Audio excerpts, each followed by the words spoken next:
कृष्णा। सुबह बहुत स्वागत है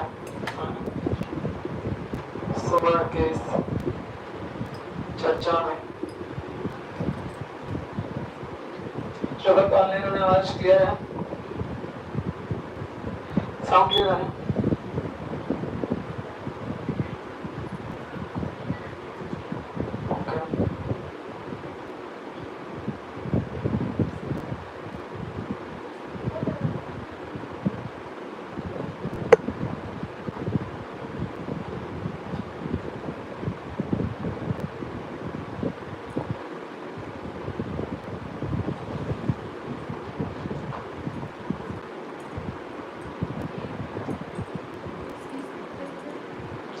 हम सब तो आज को नवरात्रि का पर्व चल रहा है।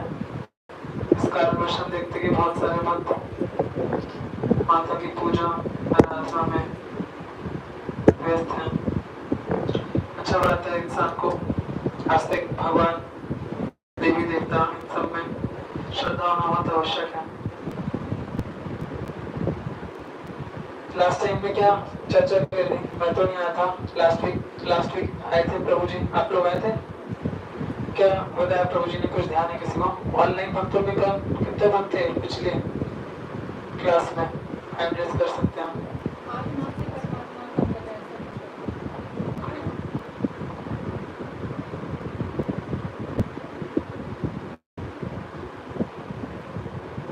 ठीक है,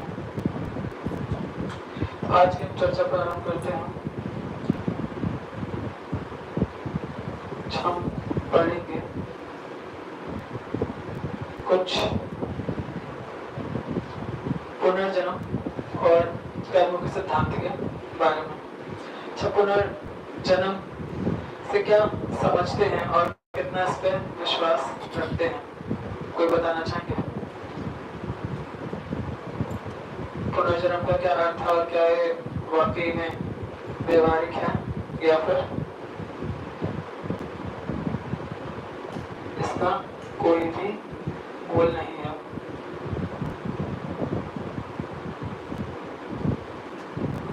क्या समझते हैं पुनर्जन्म से?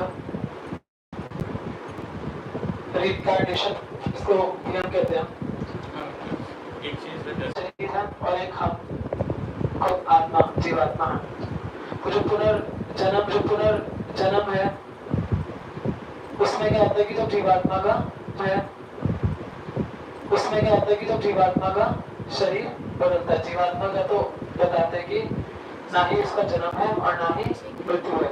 ना जायते भयाते वह कदाचित नाया भविता माना भूया। मतलब आत्मा किसी भी काल में ना तो जन्म होता है और ना ही उसकी मृत्यु होती है।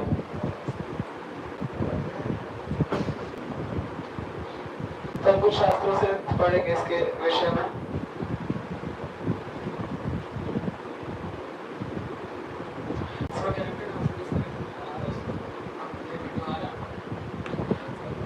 इसमें बताते हैं कि बहुत ही महत्वपूर्ण सिद्धांत है। बता रहे हैं कि दो बालक एक ही दिन एक ही समय में जन्म लेते हैं। पहले के माता पिता संपन्न और शिक्षित हैं और उन्होंने वर्षों तक अपनी पहली संतान के लिए चिंता के साथ प्रतीक्षा की है। उनकी संतान एक लड़का है, बुद्धिमान, स्वस्थ और मनोहर, और वो जिसका भविष्य अनेक संभावनाओं से पूर्ण है। निश्चित ही उसकी भाग्य लक्ष्मी उस पर प्रसन्न है। नहीं आ रहा? तो एक बालक के विषय में इन्होंने बताया सर्वप्रथम। दूसरा क्या बता रहे कि दूसरा बालक अपने फोन से कनेक्ट करके ना आप दूसरे बालक क्या बता रहे कि वह भिन्न है, वह भिन्न प्रकार के जगत में प्रवेश करता है। एक ऐसी माता से पैदा होता है जो गर्भ की अवधि में ही त्याग दी जाती है। गरीबी में अपने बीमार नवजात के पालन के लिए उसे किसी उत्साह का अनुभव नहीं होता। आगे का जीवन कठिनाइयों और कठोरता से परिपूर्ण है और इससे उभरना आसान नहीं होता। तो इसमें दो चीजें बताइए, दो परिस्थितियां सुनी किसी ने ध्यान से? क्या क्या है? कौन सी दो परिस्थितियां हैं?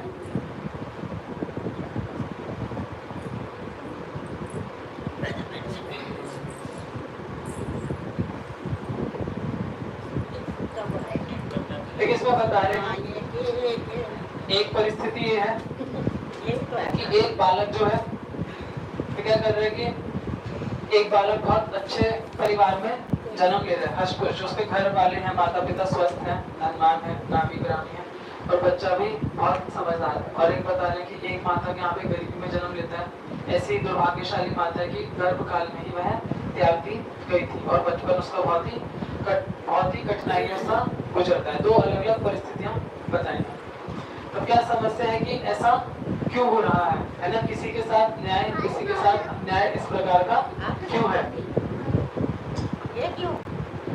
थोड़ा बच्चों को थोड़ा माता जी थोड़ा शांत रखें बच्चों को और ध्यानपूर्वक सुने। थोड़ा ही समय का को पता है कि हम हफ्ते में थोड़ा समय का यहाँ पे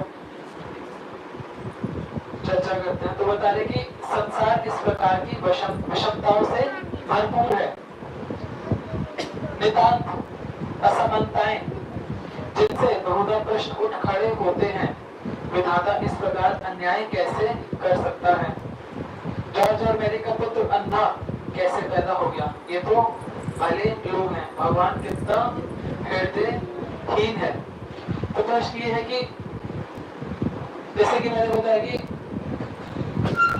बच्चा जब जन्म ले रहा है तो बचपन से ही कई बालक इसे कहते हैं सिल्वर स्पून मिलता है ना, कि बचपन से इतनी अच्छी अंबानी दादा के यहाँ पे उसका जन्म हुआ तो बचपन से इतना अच्छा भाग्य है।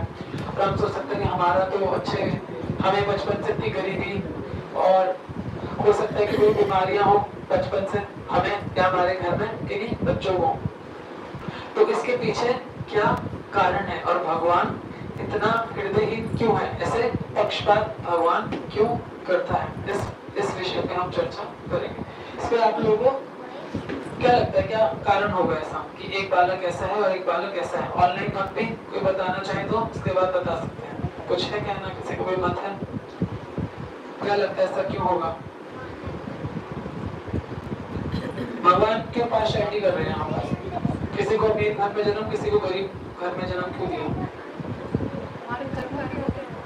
हाँ, तो उसका पीछे सिंपल सा आंसर यही है कि जैसे कि कोई भी व्यक्ति कर्म करता है उसी के अनुसार उसे अपना फल मिलता है। तो ये तो हम इस जीवन पे सिद्धांत को लागू करते हैं, लेकिन यही बचपन से ही अगर किसी को किसी प्रकार की कोई बीमारी हो या कष्ट हो तो फिर कई बार लोग ऐसा प्रश्न पूछते हैं कि इन्होंने तो, ये तो बेचारे मासूम है, इन्होंने क्या किया? तो उसके पीछे उत्तर है कि मतलब पूर्व जन्म के कर्म हैं।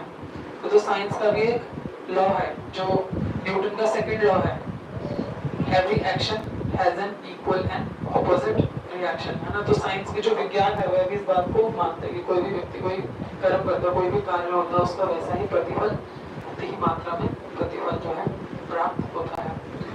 तो वही हमारे शास्त्रों में कर्मों का सिद्धांत दे रखा है। तो इसी के अनुसार मनुष्य का जो भविष्य प्रारब्ध जिसे कहते हैं वह निर्धारित होती है, वो होती है कर्म के अनुसार। ऐसी अनेक घटनाएं भी हैं। तो एक घटना का वर्णन आता है, अगर आप टीवी में भी कभी देखें या न्यूज चैनल्स पे भी देखें तो कई बार ऐसे अलग अलग इंसिडेंसेस का वर्णन आता है। जैसे कि एक बार बताया जाता है कि एक बालक थे तो अपने माता पिता से एक शहर का जिक्र, एक गांव का जिक्र करते थे कि ऐसे ऐसे इस फलाना गांव को मैं जानता हूँ और यहाँ पे मैं रह चुका हूँ, हम वहाँ कब जाएंगे? उसके माता पिता कहते थे कि इस गांव तो तुम कभी गए ही नहीं हो, ना हम कभी गए हैं, तो तुम क्या बात, तुमने कहीं या तो तुम्हें कोई सपना आया है या इधर उधर तुमने किससे सीखा है या तुम हमें बेवकूफ बना रहे हो, क्योंकि इस प्रकार के किसी गांव में तो तुम गए ही नहीं जहाँ का तुम वर्णन कर रहे हो। तो कहता है सब कुछ उसको डिस्क्रिप्शन बताता है, नहीं ये गांव है, यहाँ से ऐसे से यहाँ से ट्रेन जाती है, इस समय ट्रेन चलती है और वहाँ पर जाके घर है, वहाँ मैं रहता था। और उस प्रकार से माता पिता से रोज रोज बोलता रहता था कि मेरे को वहाँ जाना है, मेरा परिवार वहाँ पे है। तो माता पिता कहते हैं कि ऐसे नहीं मानेगा, ऐसे एक बार हमें लेकर जाना पड़ेगा। तो देखते हैं फिर क्या है। अभी इसको हम बता देंगे कि इसका खाली भ्रम है। तो क्या करते हैं कि जैसे बालक बताता हो जाएगा तो माता पिता निकालते हैं उसका एड्रेस और वहाँ की ट्रेन बुक करके उसे वहाँ पर ले जाते हैं और उस फलाना उस घर में जाते हैं जहाँ का वर्णन करता है। और उस घर में जाकर जब वो जाता है तो व्यक्ति बाहर निकलता है तो उसे कहता है कि ये तो मेरा पुत्र है, पुत्र कितना बड़ा हो गया, वो बच्चों को इतना सा था, जो उसका पुत्र है वो काफी उससे बड़ा ही था।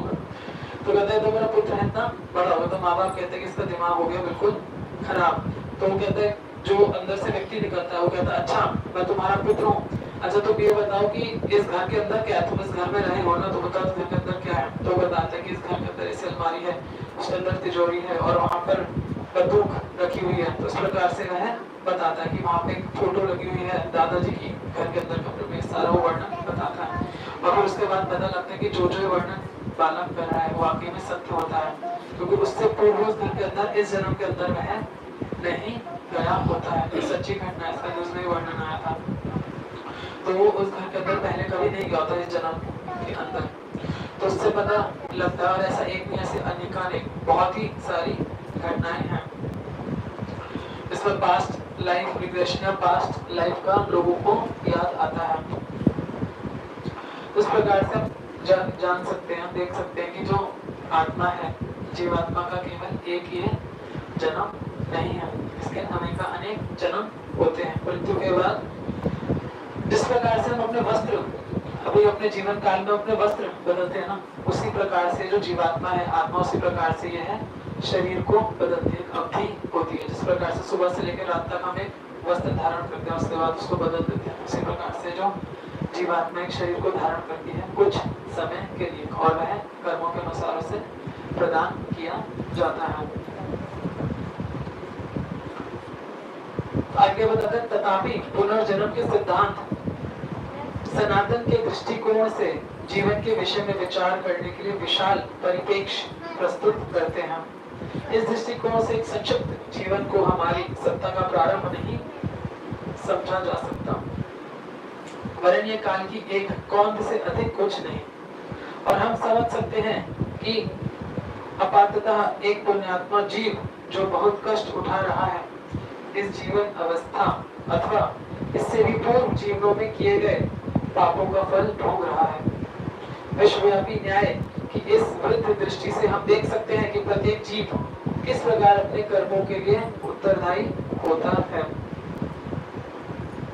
कर्मों की तुलना बीज से की जाती है। प्रारंभ में इन कर्मों को किया जाता है अथवा बोया जाता है, और समय आने पर वे फलीभूत होते हैं और उनकी परिणामी प्रतिक्रिया प्रारंभ हो जाती है। इस प्रकार की प्रतिक्रियाएं जीव के लिए सुखद अथवा दुखद हो सकती हैं, और इनमें वह या तो अपने आचरण को सुधार लेता है अथवा अधिक पशुवत व्यवहार करता है। दोनों ही प्रकार से पूर्व जन्म के विधान प्रत्येक प्राणी के प्रति निष्पक्ष रूप से पूर्व कर्मों द्वारा अर्जित अपने भाग्य के अनुरूप फल देते हैं।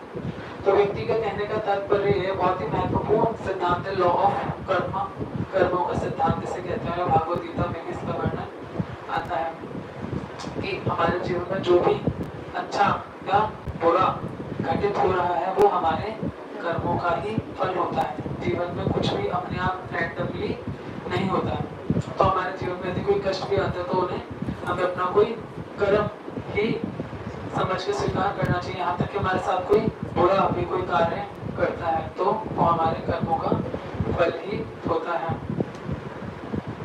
तो भगवान जो है भागवत गीता में बताते हैं कि ये जो भगवान बताते हैं, मामो पेत्य पुनर्जन्म दुखालय अशाश्वतम, मतलब कि ये जो भौतिक जगत है ये बहुत समझना इम्पोर्टेंट है कि सबके पीछे कारण क्या है ना, क्यों हम इसमें फंसे हुए हैं।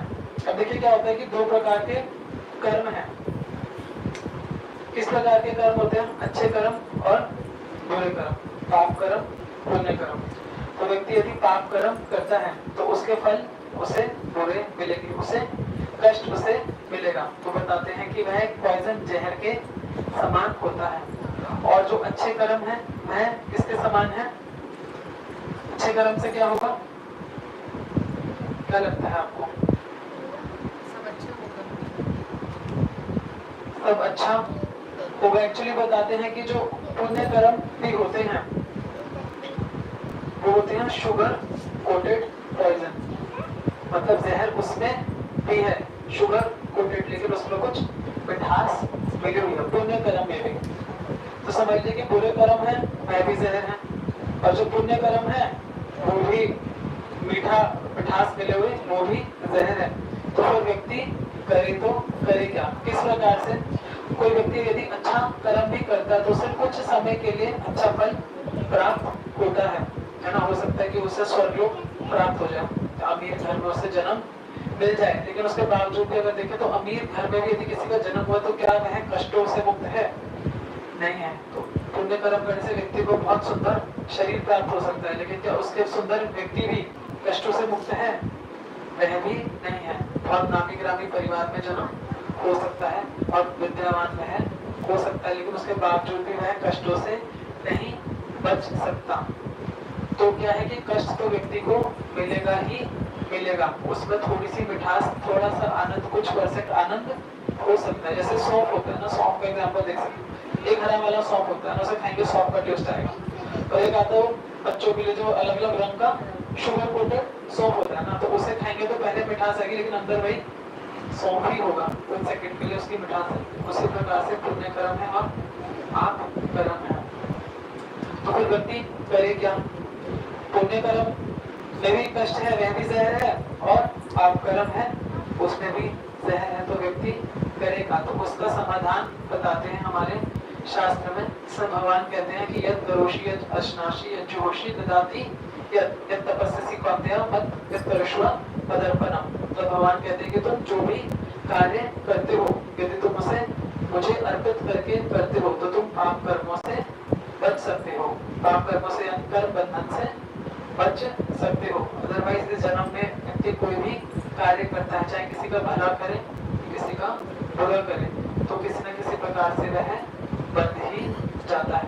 अच्छा कर्म भी करेगा तो उसे यहाँ पर कुछ समय के लिए आनंद मिलेगा। अब तो क्या दिक्कत है फिर इसमें ना? तो अच्छे कर्म यदि हम करते रहे तो कुछ तो आनंद हमें आ ही रहा है। तो एक्चुअली बताते हैं कि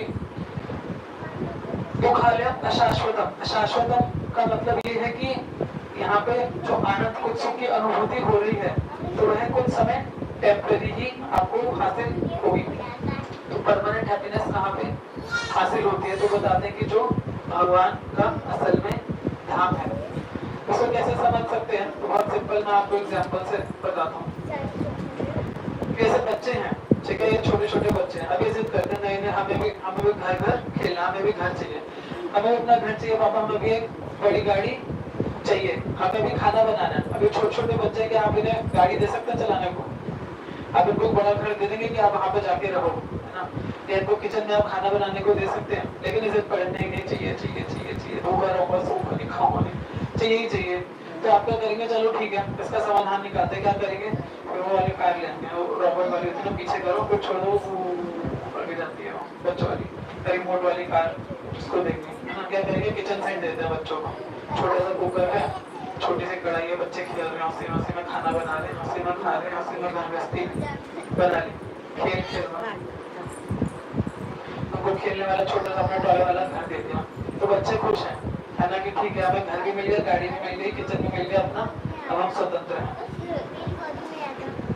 तो लेकिन क्या होता है कि कुछ समय बाद क्या होगा, बच्चों को आप खेलने को दे देंगे, पहले वो जिद कर रहे थे किसी चीज को प्राप्त करने के, लेकिन कुछ समय बाद क्या होगा, जब उन्हें भूख लगेगी फिर रोते रोते आएंगे, नहीं नहीं नहीं नहीं मम्मी पापा में तो आप ही चाहिए।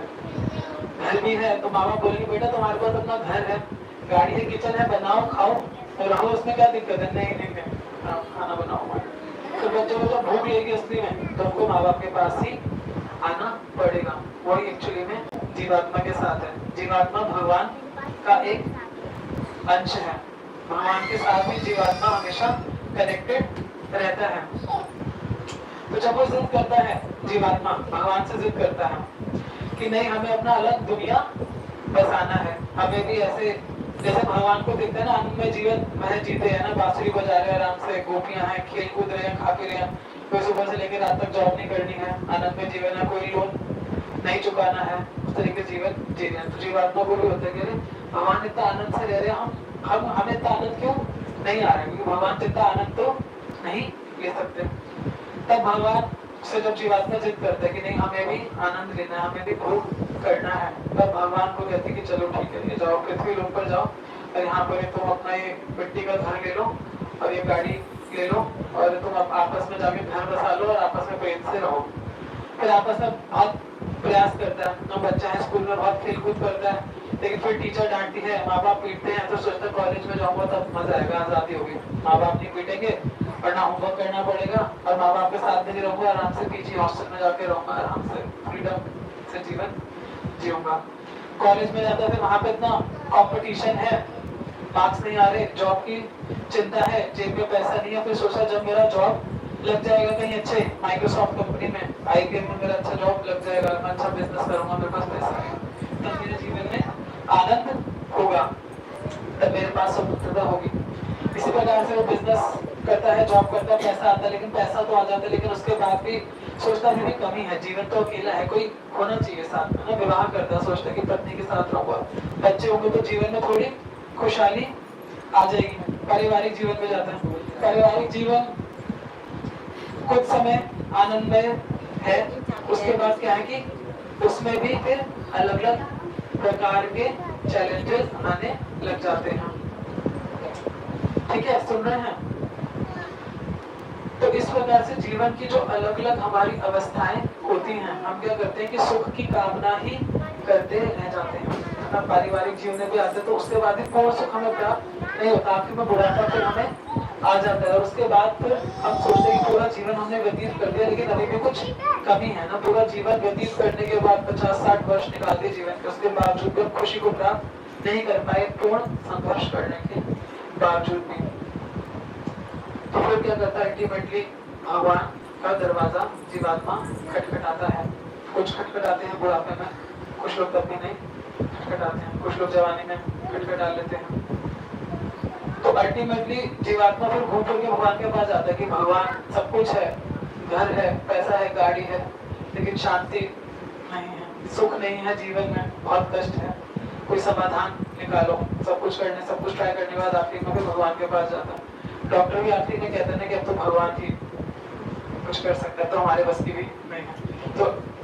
तो अल्टीमेटली जब जीवात्मा के पास कुछ चारा नहीं रहता तब वो भगवान के पास जाता है। समझदारी से लेके पहले चले जाए, सब सारा समय इतना एफर्ट डालकर, इतना परिश्रम करके जाए, उससे अच्छा पहले ही समझ जाए। तो उसी प्रकार से जो मैंने आपको एग्जाम्पल दिया कि जो बालक है वो अपना दुनिया बसाने के चक्कर में अपने माँ बाप को भूल जाते हैं और सोचते हैं कि उनके बिना वह आनंद प्राप्त कर सकते हैं। उसी प्रकार से हम जीवात्माएं हैं, भगवान को भूल कर प्रयास कर रहे हैं, कठिन परिश्रम कर रहे हैं, लेकिन उसके बावजूद भी पूर्ण आनंद प्राप्त नहीं कर पाते। तो बच्चे को जो भूख होती है, जब वह माता पिता के पास जाता है, उसे लगती है खाली माता पिता इसका निवारण कर सकते हैं, वही भूख सब जीवात्माओं को है, आनंद की और प्रेम की, और वो प्राप्त होती है जब हम भगवान की शरण हम लेते हैं।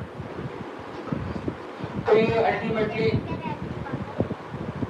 हमारा इतिहास है, ये जन्मों बहुत पहले से हम भगवान से विलग होकर यहाँ पर आए हैं और यहाँ पर अलग अलग कर्म करके आनंद प्राप्त करने का प्रयास कर रहे हैं। अल्टीमेटली जीवात्मा क्या प्राप्त करने का प्रयास कर रहा है? जैसे परिवार जीवन में भी जाते हैं तो क्या हम एक्सपेक्ट करते हैं, क्या मिलेगा मेरे घर परिवार में?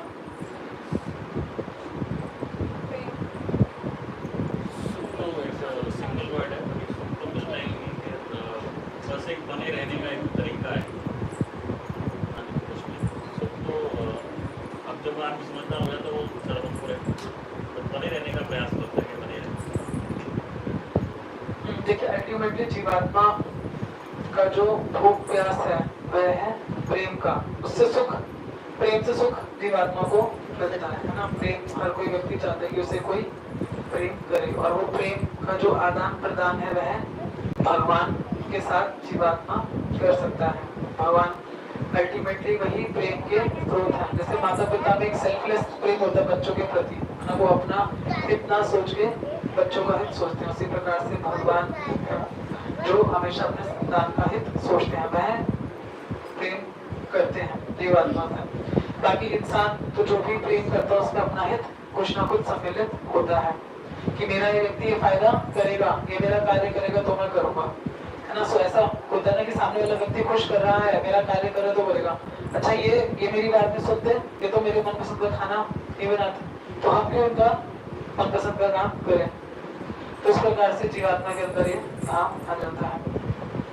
तो अल्टीमेटली कहने का तात्पर्य ये है कि भगवान से जब हम जुड़ते हैं तो जो हमारे जीवन में मिसिंग एक पार्ट होता है प्रेम का, सुख का, वो हमें भगवान से प्राप्त हो जाता है। तो जहाँ प्रेम है वहां पर स्वतंत्रता भी होती है ना। अब मान लीजिए कि किसी के सर पे रख दी बंदूक, है ना, सर पे बंदूक रख के बोला बताओ मेरे से प्यार करते हो नहीं करते, बताओ। उसने डर के मारे डर के मारे बोलना पड़ेगा, कह रहे गोली खानी पड़ेगी, बोल दो हाँ करते हैं करते, और कोई रास्ता नहीं है। तो मजबूरी हुई या स्वेच्छा हुई? ये तो मजबूरी है ना, स्वेच्छा में व्यक्ति नहीं बोल रहा, पीछे जाके तो फिर सोचेगा कि भागो यहाँ से, निकल जाओ किसी तरीके से, कहाँ फंस गए।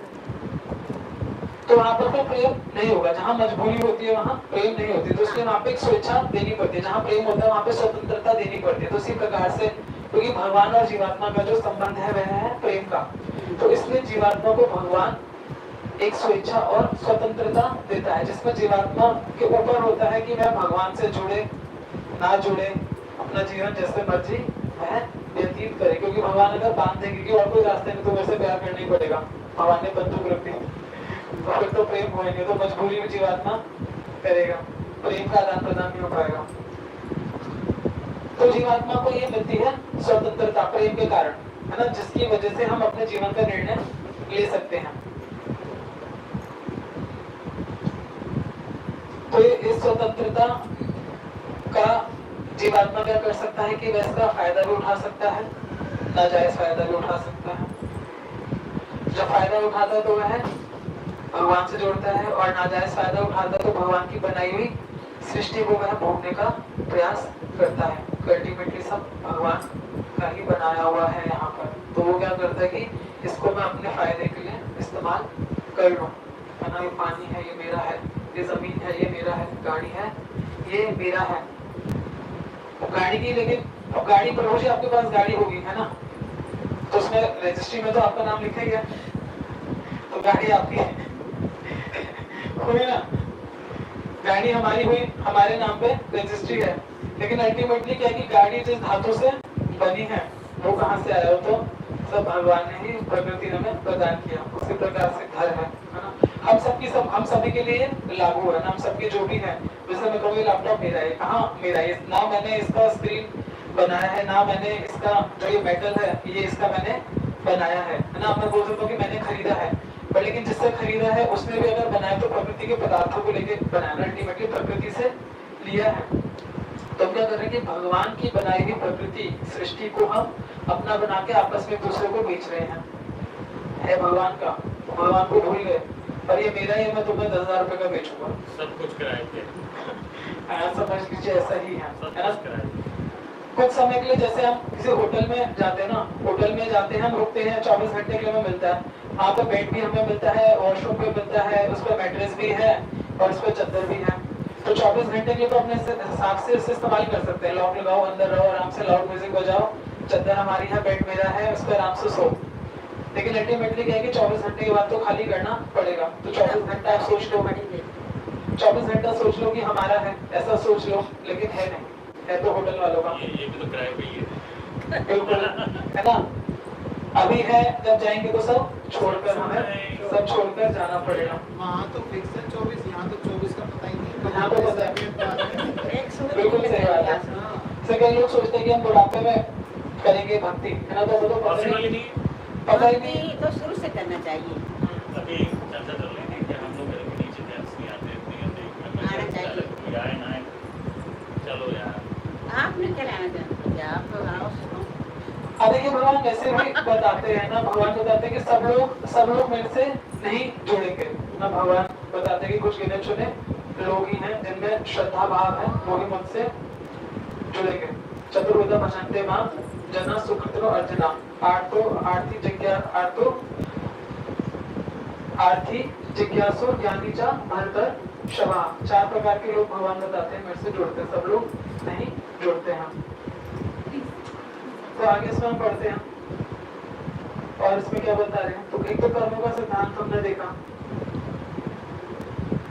आगे बता रहे हैं कि अपराधी, आगे है कि मानव जीवन का ये विशिष्ट वरदान उस समय भी जब वो अपने पूर्व जन्मांतरों में किए गए पाप कर्मों के लिए भयंकर कष्ट उठाने के लिए विवश है, कोई भी मानव श्री कृष्ण भावना के अभ्यास को स्वीकार करके अपने कर्म को बदल सकता है। बहुत महत्वपूर्ण, मानव शरीर में आत्मा विकास कर्म में मध्य बिंदु पर खड़ा है। यहाँ से वो चाहे तो पतन की अथवा पुनर्जन्म से मोक्ष की आकांक्षा कर सकता है। तो जिस प्रकार से बालक है,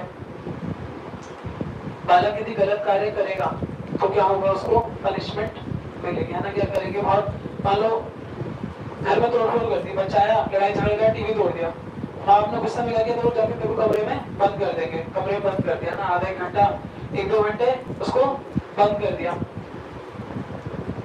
फिर उसके बाद से छोड़ा, फिर बाहर आया, फिर उसने गुस्से में क्या किया, टेबल, कांच का टेबल तोड़ दिया, फिर उसे चपेट पड़ेगा, फिर जाएंगे उसे बाथरूम बंद कर देंगे 2 घंटे के लिए। तब यदि बच्चा पनिशमेंट खाने के बाद यदि वह सुधरता है तो उसको क्या फिर से बंद करेंगे, कष्ट देंगे?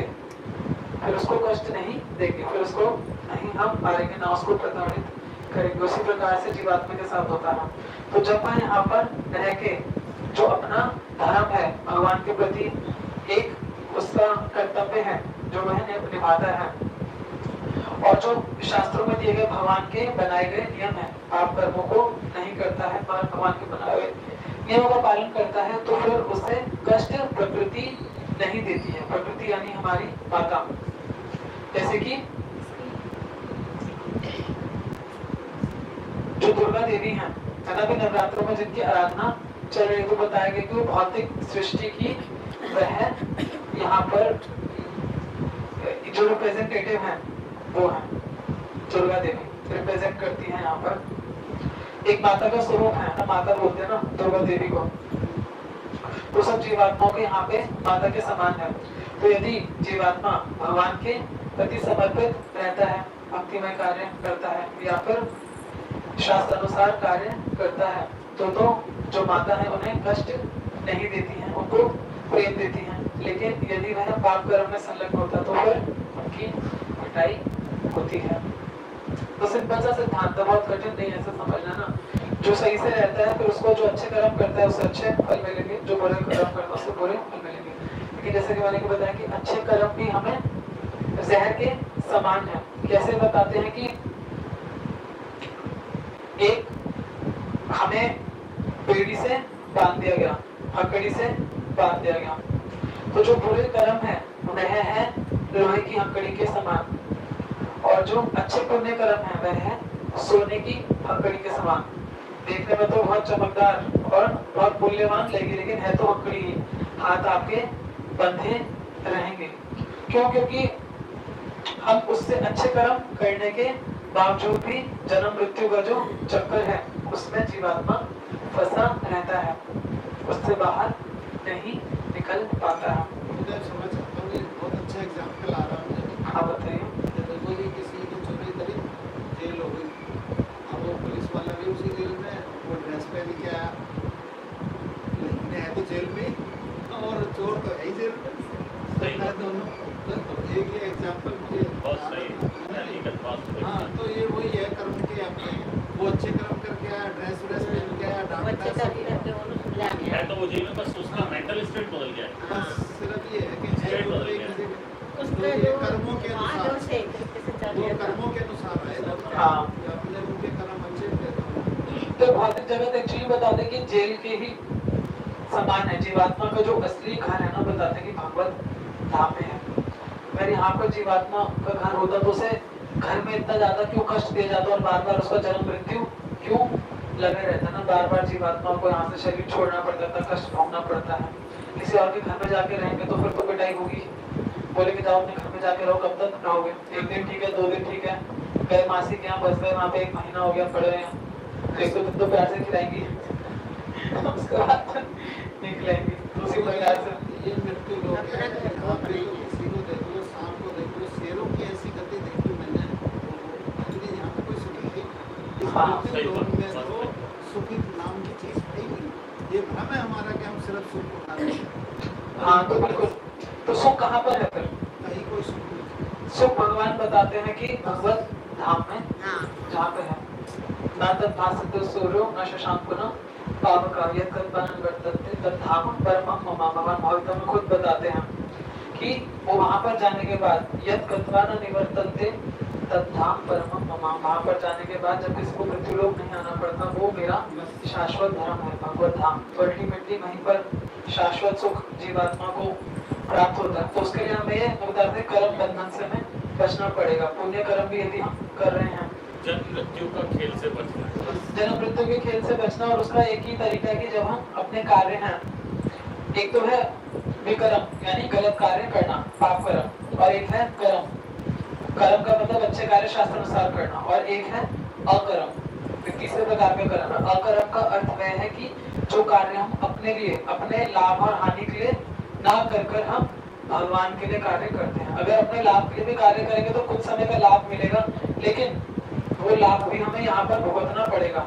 लाभ के बाद फिर हमें हानि भी आएगी ही आएगी। तो इसलिए अकर्म बताते हैं शास्त्र। अकर्म का अर्थ है कि कार्य किया जाए अपने हित के लिए ना, वो कार्य किया जाए भगवान के हित के लिए। भगवान की जब हम कार्य करते हैं तो फिर हमें उसका रिएक्शन नहीं मिलता। कोई हम बीज अगर बो रहे हैं तो उसका पौधा निकलेगा, है ना, कुछ समय उसका पौधा निकलेगा। उसी प्रकार से हर एक कर्म हमारे बीज के समान है। तो उसको हम बोएंगे, चाहे वो अच्छा हो बुरा हो, उसका जो पौधा है वह कुछ ना कुछ समय बाद निकलेगा। मतलब उसका परिणाम जो है वह हमें भुगतना ही पड़ेगा। लेकिन अकर्म में ऐसा होता है कि फिर उससे कोई भी परिणाम नहीं, उससे व्यक्ति उससे बंधता नहीं है उसके परिणाम से। भगवान के किया गया जो कर्म है उसमें बता रहे हैं। इसलिए यदि कोई जीव अपने वर्तमान जीवन में या किंचित भी आध्यात्मिक प्रगति करता है, तब अपने अगले जीवन में उसे उस बिंदु से आगे बढ़ने दिया जाता है। श्री भगवान अपने शिष्य अर्जुन से भागवत गीता में कहते हैं, इस प्रयास से ना तो कोई हानि है और ना ही, इस प्रयास से ना तो हानि होती है ना हीनता आती है, और इस मार्ग में थोड़ी सी प्रगति महाभय से बचा सकती है। अगले जीवन में मानव से निम्न रूप में गिरने का भय। आत्मा इस प्रकार अनेक जन्मों में अभ्यांतरिक आध्यात्मिक गुणों का विकास कर सकता है, जब तक कि उसे भौतिक शरीर में जन्म में लेने की आवश्यकता ना रहे और वह परमात्मा के लोक में अपने मूल निवास को ना लौट जाए। तो भगवान बताते कि जो अकर्म है, भगवान से किया गया कर्म है, इससे कोई भी नुकसान नहीं है, इससे हमेशा फायदा ही फायदा। नेहा विक्रम नाम शोष्टि प्रत्यवायोना विद्यते स्वल्पमस्य धर्मस्य त्रायते महतो भयान। मतलब कि भक्ति में की गई थोड़ी सी भी प्रगति जो है वह हमें बड़े बड़े भय से मुक्त कर सकती है। क्योंकि भगवान की शरण में जब जीवात्मा जाता है, जैसे बच्चे हैं तो अभी अपने माँ बाप के बड़ों के संरक्षण में है, तो अभी ये प्रोटेक्टेड है ना। ऐसा तो नहीं कि अभी आगे कोई जानवर इन पे कुछ कर पाएगा ना, माँ बाप बचा लेंगे। कोई भी कोई दिक्कत समझता है कि माँ बाप है, अपने आप ध्यान रखेंगे, बच्चों को चिंता करने की आवश्यकता नहीं है। इसी प्रकार से भगवान के संरक्षण में जब जीवात्मा रहता तो भगवान स्वयं ही उसको रक्षा सुरक्षा प्रदान करते हैं। तो इसलिए इस प्रकार से अकर्म यानी भगवान के लिए जो भक्ति में किए गए कर्म है वह ही हमें जीवन में हमारे लिए वह लाभदायक और लाभकारी। हाँ। तो अच्छा, कुछ प्रश्न है जो हमने चर्चा की है उस पे कि हम क्या समझे। ठीक है, जो ऑनलाइन भक्त है उनको आवाज आ रही है?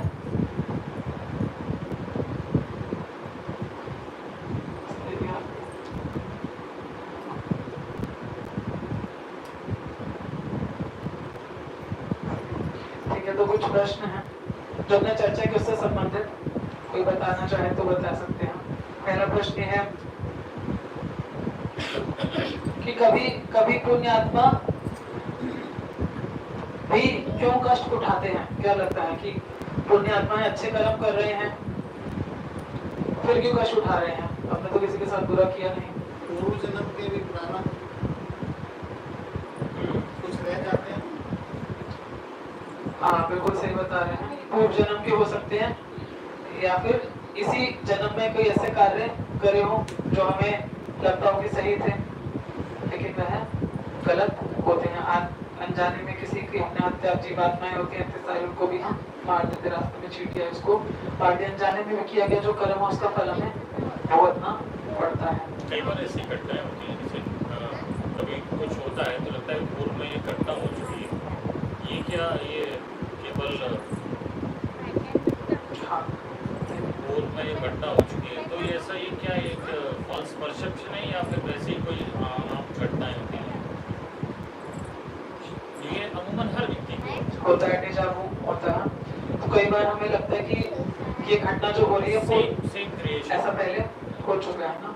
तो कई बार तो डेजा वू साइंस बताते हैं कि कई बार ये हमारा एक मेंटल एक भ्रम भी होता है, और कई बार ऐसा होता भी है कि हम ऑलरेडी इस तरीके की किसी सिचुएशन में पहले रह चुके होते हैं, किसी पूर्व जन्म की किसी परिस्थिति में भी हो सकता है ऐसा। कि उसी प्रकार से हमारे सपने भी होते हैं। कुछ सपने तो होते हैं जो जिनका कोई भी अर्थ नहीं होता, व्यर्थ ही होते हैं, लेकिन कुछ सपने ऐसे होते हैं जो वाकई में हमारी लाइफ से कहीं पहले कनेक्टेड होते हैं। हमारे सबकॉन्शियस माइंड में कुछ मेमोरीज होती है, पूर्व जन्म की भी हो सकती है। जैसे पहले हमने स्टार्टिंग में डिस्कस किया था ना कि जो बच्चा था उसको ध्यान आता है पूर्व जन्म के बारे में, तो उसको ऑलरेडी ख्याल आते हैं। तो वह बिल्कुल ऐसा हो सकता है कि पूर्व जन्म की कोई घटना रही हो। और दूसरा प्रश्न है, समझाइए कि कैसे सभी व्यक्ति अपने कर्मों का स्वयं ही जिम्मेदार हैं। यस फैक्ट है, it's truth, universal truth. Universal truth. आप अपने जीवन में भी अगर कर्म कार्य करोगे उसका परिणाम आपको इंस्टेंट तो नहीं मिलेंगे, वो कहीं ना कहीं आपको नियति बना के खड़ा करती है। मिलना आंसर है, कौन सा कर्मों का सिद्धांत के कारण ही है जो हमने अभी पढ़ा कि वो अपने कर्मों का फल ही भुगत रहे हैं, इसलिए वह जिम्मेदार है। तो ऑनलाइन भक्तों का एक प्रश्न है, हम अपने कष्टों का निवारण कैसे कर सकते हैं? ऑनलाइन भक्त बताना चाहेंगे, आपसे बात पूछेंगे एक बार। बहुत अच्छा है कि बताना चाह रहे हैं।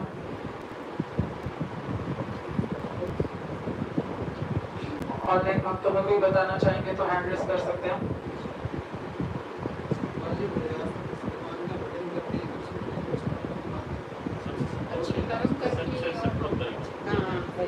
खाने की बात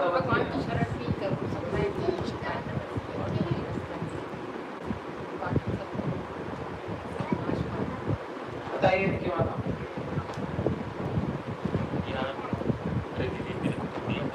आपका म्यूट है, म्यूट करिए। हाँ बताइए।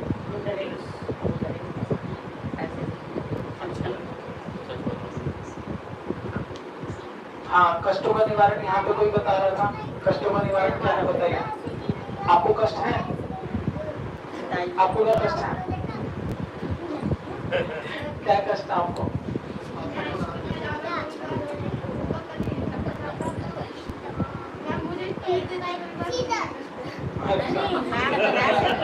क्या समाधान है? क्या समाधान निकाला आपने?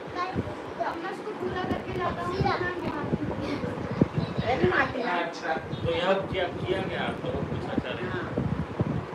क्या किया फिर आपने?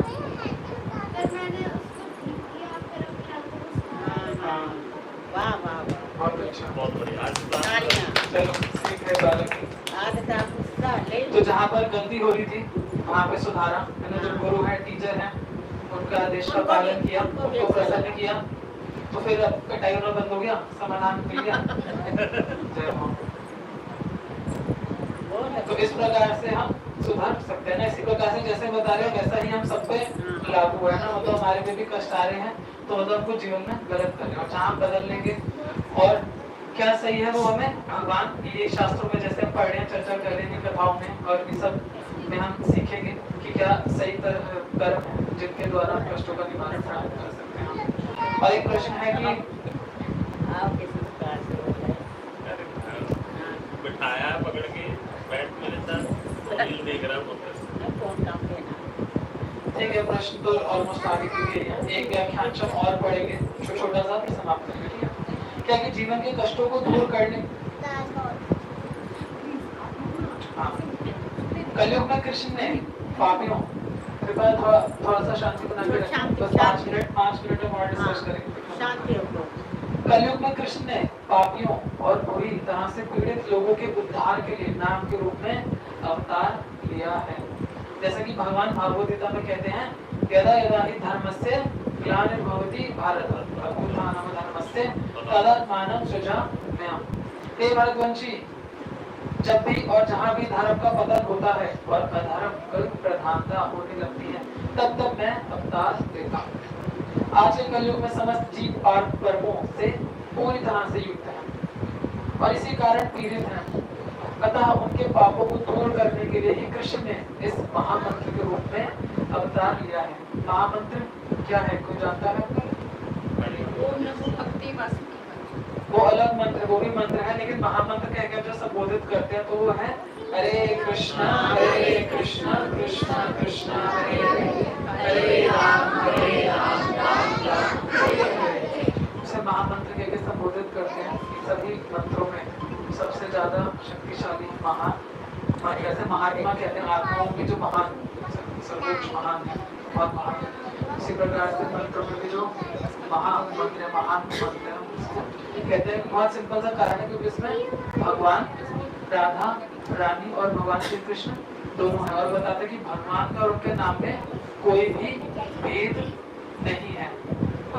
ठीक है, चाहे कोई राम भक्त है या कृष्ण भक्त है तो उसको चाहिए ये महामंत्र है सबके लिए। सबको देखिए क्योंकि इस मंत्र में ऑलरेडी राम का नाम भी है, भगवान कृष्ण का नाम भी है, राधा रानी का नाम भी है, तो इसलिए बताते हैं ये मंत्र अपने आप में पूर्ण है। मंत्र और भी हैं लेकिन उसमें कुछ ना कुछ अपूर्णता रह जाती है, लेकिन इस मंत्र में भगवान के नाम, भगवान और राधा रानी दोनों का नाम होने से पूर्ण है क्योंकि उनसे भिन्न कुछ भी नहीं है, पूरी सृष्टि उन्हीं में है।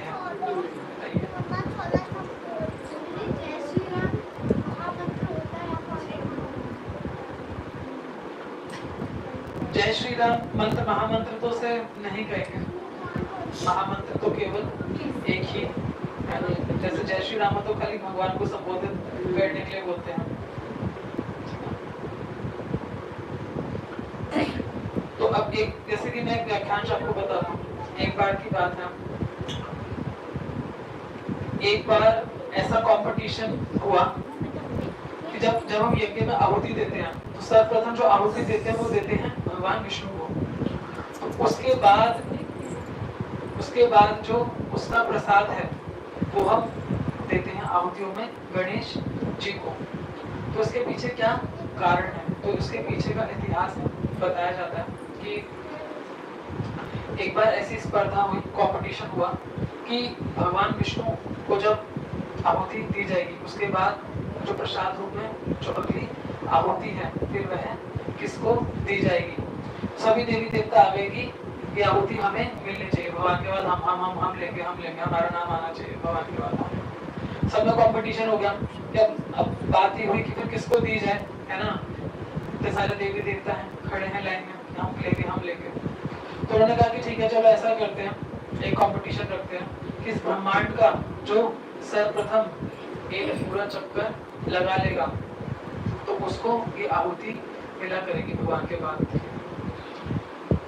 सब देवी देवता रेडी हुए, उनकी रेस स्टार्ट हुई, जेट सेट गो। और उसके बाद सब देवी देवता लग गए अपने अपने जो उनके वाहन हैं, जो भी उनके पास शक्ति है, उनसे ब्रह्मांड की पूरी परिक्रमा करने में लग गए। अब ऐसे ही जा रहे हैं, रास्ते में आते हैं नारद मुनि। नारद मुनि पूछते रहे क्या हो रहा है यहाँ पर, क्या चल रहा है। नारद मुनि जहाँ पे आएंगे तो कुछ ना कुछ तो वहाँ पर करेंगे।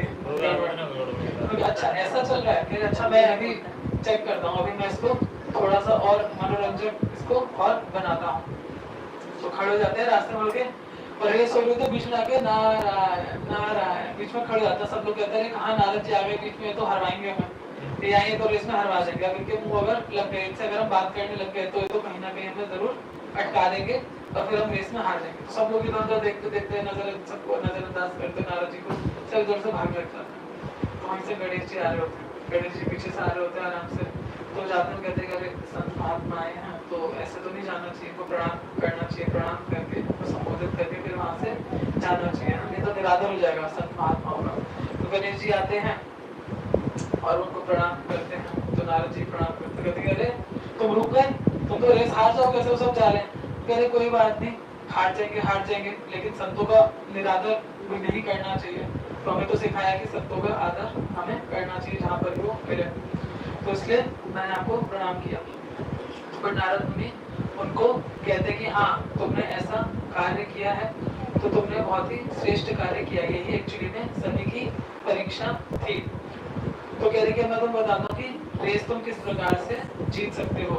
तो रेस जीतने का तरीका उसे बताते हैं कि भगवान के नाम में और भगवान में कोई भी भेद नहीं है। तो क्या करते हैं कि पीपल के पत्ते पे भगवान का नाम लिख देते हैं और वह कहते हैं कि तुम इसकी एक बार परिक्रमा कर लो, तो वह ब्रह्मांड की परिक्रमा करने के समान होगी। क्योंकि जो ब्रह्मांड है भगवान से श्रेष्ठ नहीं है, भगवान से बड़ा नहीं है। ब्रह्मांड तो भगवान जब अपना विश्व रूप दिखाते हैं तो पूरा ब्रह्मांड उनके अंदर ही होता है। तो यदि भगवान की परिक्रमा कर ली तो ब्रह्मांड की परिक्रमा स्वाभाविक रूप से हो ही जाएगी।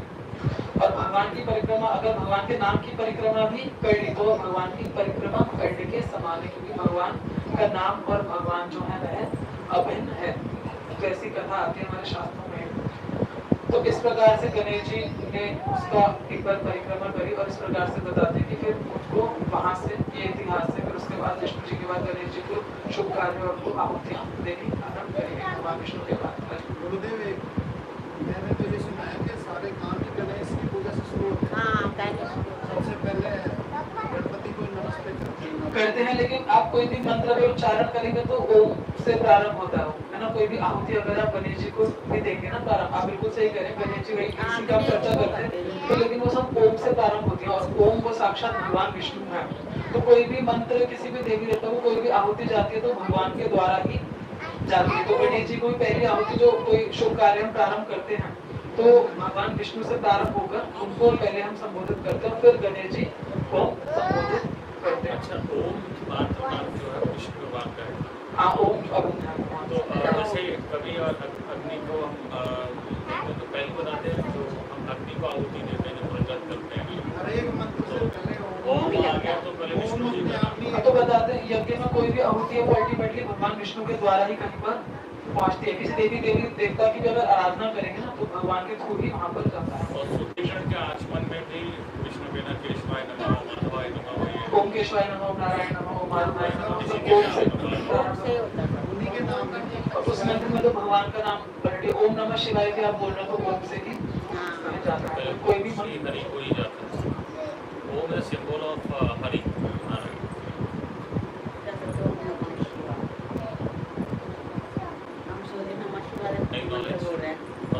एक भागवत गीता में भी दे रखा है। जब भागवत गीता का थोड़ा सा बेसिक करने के बाद हम भागवत गीता में स्टडी करेंगे तो ओम का वर्णन आएगा वहाँ पर, ओम के वर्णन बताएगा।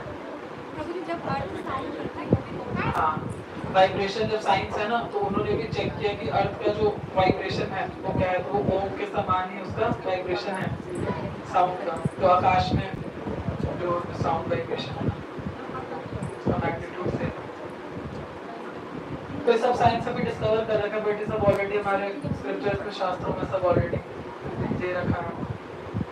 तो इस प्रकार से मैं बता रहा था कि जो भगवान का नाम है वो अत्यंत शक्तिशाली है और कलयुग में हरे कृष्ण महामंत्र की बहुत महिमा बता रही है। जैसे जैसे हम आगे चर्चा करेंगे तो आप लोग और जानेंगे भगवान के नाम में और भगवान का कोई भेद नहीं। नाम खाली बहुत अधिक शक्ति, मतलब भगवान के नाम में भगवान ने अपनी सारी शक्तियाँ डाल रखी है। यदि भगवान के नाम का जप करते हैं तो फिर हम भगवान की सारी शक्तियाँ उसमें सम्मिलित हैं। भगवान साक्षात भगवान वहाँ पर हमारे साथ होते हैं जब हम भगवान के नाम का जप करते हैं।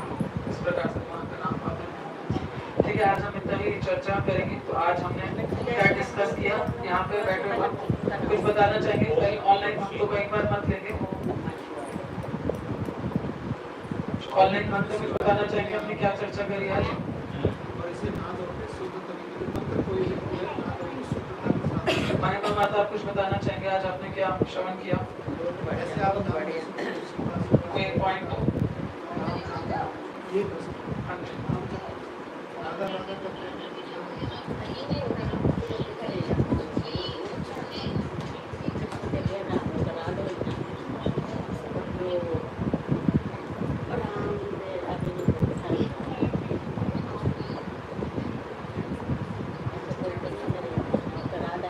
हरे तो राधा हरे नाम राधा एक सेकंड। हाँ बताइए। देखिए भक्त है ऑनलाइन, उनके बहुत अच्छा प्रश्न है। कह रहे हैं कि हम अभी महामंत्र का गुणगान कर रहे हैं, लेकिन साथ साथ हम गायत्री मंत्र का सुनते हैं कि वह भी सबसे ज्यादा स्ट्रॉन्ग, जो सबसे ज्यादा शक्तिशाली मंत्र है, गायत्री मंत्र है। तो एक्चुअली बताते हैं कि जो गायत्री मंत्र है वो इस भौतिक जगत में सबसे ज्यादा शक्तिशाली मंत्र है। मतलब गायत्री का जब हम जाप करते हैं तो इस भौतिक सृष्टि में हम सबसे ज्यादा शक्तिशाली मंत्र का हम उच्चारण करें, लेकिन जो महामंत्र है वो इस भौतिक सृष्टि और आध्यात्मिक सृष्टि, दोनों सृष्टि में जो मंत्र है एक आध्यात्मिक मंत्र है, हरे कृष्ण महामंत्र जो है। तो गायत्री मंत्र यदि हम करते हैं तो हम इस भौतिक सृष्टि में आने वाली समस्याओं से बच सकते हैं, इसमें शक्तिशाली हम बन सकते हैं भौतिक जगत में, लेकिन यह मंत्र हमें आध्यात्मिक जगत में नहीं लेकर जाता है। भौतिक जगत में ये प्रभावशाली है, लेकिन जो हरे कृष्ण महामंत्र है भौतिक जगत में भी प्रभावशाली है, आध्यात्मिक जगत में भी प्रभावशाली, एक दिव्य मंत्र है, स्पिरिचुअल मंत्र है। ठीक है, किसी का एक बार प्रश्न खत्म। ठीक है, आपको क्लियर है? मैं बताऊं तो इस प्रकार से मतलब भौतिक जगत में आप समझ लीजिए कि गायत्री मंत्र है शक्तिशाली, लेकिन उसके लिए बहुत सारे नियमों का पालन करना पड़ता है, उसके लिए ब्राह्मण होना जरूरी है, बहुत सारे नियमों का पालन करना जरूरी है गायत्री मंत्र के लिए। हर व्यक्ति गायत्री का नहीं जप कर सकता, और गायत्री हर व्यक्ति को जपना भी नहीं चाहिए, और शुद्धता का पालन करना पड़ता है। लेकिन हरे कृष्ण महामंत्र दिव्य मंत्र है, तो इससे हमारी किसी भी हरकत का कोई भी फर्क नहीं पड़ता, चाहे हम कितना कुकर्मी क्यों ना हो, है ना। ये दिव्य मंत्र है।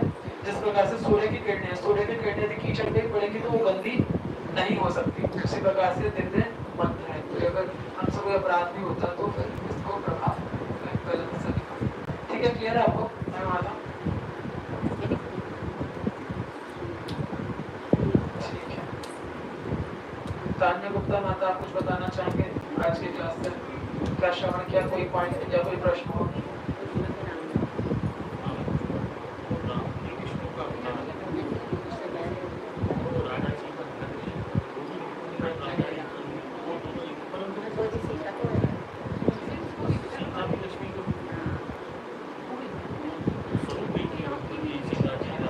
जोशी माता जी, आप कुछ बताना चाहेंगे?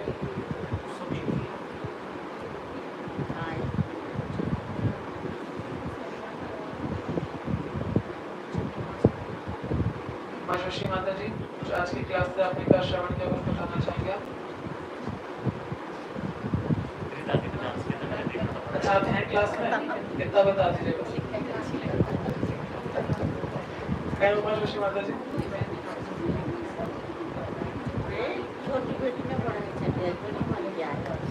अच्छा, और विधि माता प्रभु जो भी है, आपको बताना चाहेंगे आज की क्लास में? उमा जोशी माता जी हैं, जय उमा जोशी माता जी दर्शन दिया। आदि जी, आपको आवाज आ रहा है ना? आवाज आ रहा है आपको? उमा जोशी माता जी,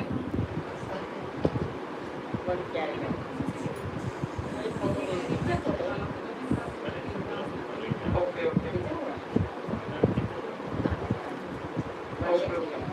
विहिर प्रभु, कुछ बताना चाहेंगे आप?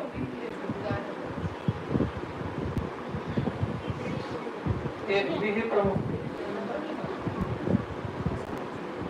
आपका म्यूट है। विहिर प्रभु, हाँ सेकंड।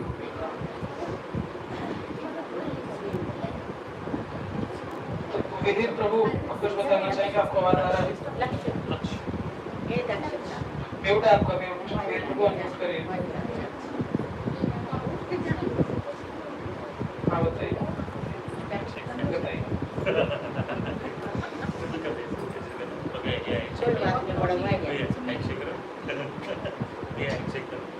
कोई बात नहीं, आप कहाँ से हैं? बड़ा भाई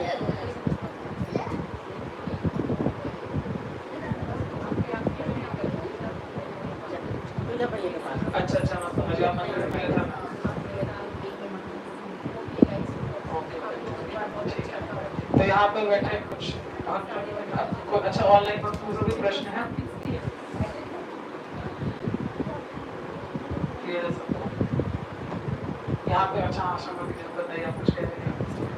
हाँ, गायत्री मंत्र का वास्तविकता में यही है कि मैं तो मेरा एडवाइस, क्योंकि गायत्री मंत्र जो है कि अगर कल्याण करता है तो कोई ना कहीं परेशानी भी कर देता है, बहुत परिवार तक बहुत मेरे हिसाब से शुद्ध तरीके से